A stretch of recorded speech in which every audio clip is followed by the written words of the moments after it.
हाय दोस्तों, कैसे हैं आप सभी। मैं डॉक्टर आनंद व्यास फिर से अपने YouTube चैनल पर आप सभी का स्वागत कर रहा हूं और आशा कर रहा हूं सभी ठीक है, मस्त हैं, एंजॉय कर रहे हैं।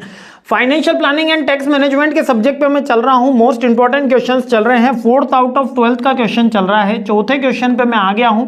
चौथा क्वेश्चन मोस्ट इंपॉर्टेंट कौन सा होने वाला है? Retirement planning and process. अभी अपन ने इससे पहले कौन सा प्लानिंग देखा था? Financial planning.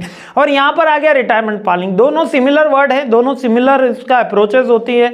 केवल रिटायरमेंट प्लानिंग पे अपन केवल बात कर रहे होते हैं रिटायरमेंट की, जबकि फाइनेंशियल प्लानिंग के अंदर अपन पीरियोडिक भी बात कर रहे हैं कि 15 साल बाद मुझे कितना पैसा चाहिए, 20 साल बाद कितना पैसा चाहिए। लेकिन रिटायरमेंट प्लानिंग में अपन at the time of retirement 60 की एज में मुझे कितना पैसा चाहिए, ये होती है रिटायरमेंट की प्लानिंग, है ना। कि 60 साल तक आदमी काम करता है, तब तक इसका retirement planning is the process to determine the retirement income गोल।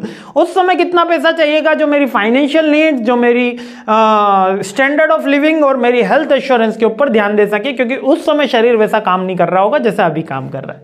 तो ये फाइनेंशियल कौन कौन सी है? पर्पस होना चाहिए, मनी वर्क फॉर यू, यानी कि उस समय आपका पास पैसा कैसा होना चाहिए कि पैसा आपके लिए काम करे। यानी आपके पास फिक्स्ड इनकम होनी चाहिए, FD हो, MIS आपने करवा रखी हो, कहीं से अच्छा खासा डिविडेंड आता हो, पैसा आपके लिए काम करे, क्योंकि उस समय आपका बॉडी काम करने के लिए लागू नहीं करेगी जिस रफ्तार से आप कर रहे हैं, और स्ट्रेस फ्री लाइफ आपकी रहे। इसकी प्रोसेस भी वैसी ही प्रोसेस है जैसे फाइनेंशियल प्लानिंग की है, बस इसमें थोड़ा सा चीज अपडेटेड हो जाती है। क्या हो जाती है कि सबसे पहले अपन जैसे उसमें फाइनेंशियल ऑब्जेक्टिव डिसाइड करते हैं, यहां पर रिटायरमेंट का गोल डिसाइड होता है। पहला कौन सी चीज डिसाइड हो रही है? रिटायरमेंट के गोल।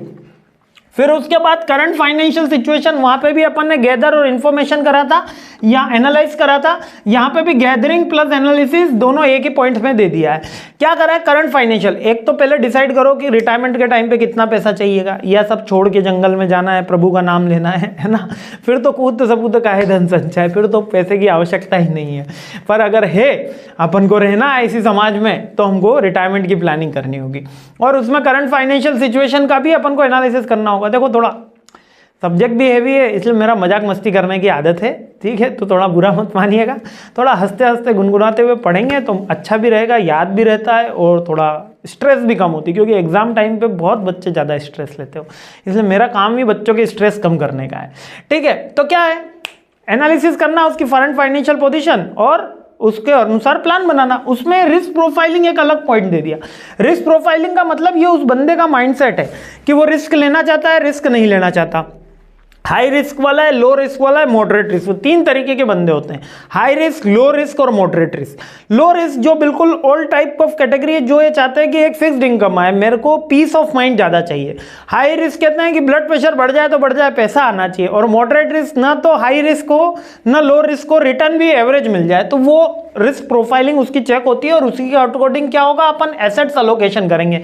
एसेट्स अलोकेशन मतलब कि उसका फाइनेंशियल प्लान बना के रेडी करेंगे, और फिर उसके साथ इन्वेस्ट अलोकेशन स्ट्रेटेजी, इन्वेस्ट करेंगे, उस जो अलोकेशन हुआ है उसमें इन्वेस्टमेंट कर देंगे। जैसे कि सपोज मैंने कह दिया 25% के म्यूचुअल फंड लेने हैं, 40% के शेयर्स उठाने हैं ब्लू चिप कंपनी के, ठीक है। इसके अलावा आपका कह दिया मैंने 15% का क्या करना है, आपको कोई FD RD करानी है, रिकरिंग डिपॉजिट कराना है बैंक के अंदर, और जो रिमेनिंग 20% रहेगा इसको नॉर्मल सेविंग अकाउंट में सेव करना है जब तक ये थोड़ा बड़ा अमाउंट हो जाए, फिर इसको फिक्स्ड एसेट्स में इन्वेस्ट करना है, ठीक है। तो ये एक आपके गोल्स हो गए, सिमिलर है। वैसे तो ये सेविंग अकाउंट वाला प्रैक्टिकली सही नहीं माना जाता, लेकिन मैंने आपको समझाने के लिए बोल दिया।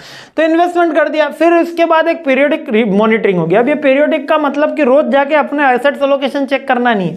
हाँ, शेयर हो तो डेली किया जाएगा, म्यूचुअल फंड हो तो डेली किया जा सकता है, लेकिन यूजुअली आपको ये वीक के अंदर एक बार अपनी एसेट्स एलोकेशन को चेक करना चाहिए। वीक नहीं तो 15 डेज और मैक्सिमम 1 मंथ के अंदर आपको एसेट्स एलोकेशन रीअलोकेट भी कर सकते हो, यदि आप शेयर और म्यूचुअल फंड में इन्वेस्ट कर रहे हो। अगर आप लैंड में इन्वेस्ट कर रहे हो तो पैसिव रहती है, FD में इन्वेस्टमेंट है तो इसके अंदर पैसिव रहती है, आपको इसमें मॉनिटरिंग करने की जरूरत नहीं। 5 साल 10 साल तक मिनिमम जो चेंज होना है वही होने वाला है। तो that is the periodic monitoring. Clear हो गया? रिटायरमेंट प्लानिंग के 5-6 स्टेप्स हैं। पहले गोल डिसाइड कर लो, फिर उस बंदे का डेटा गैदर करके एनालिसिस कर लो, फिर उसकी रिस्क प्रोफाइलिंग भी कर लो, फिर एसेट्स अलोकेशन कर लो, फिर एसेट्स में इन्वेस्ट कर लो, फिर उसका पीरियोडिक चेक कर लो।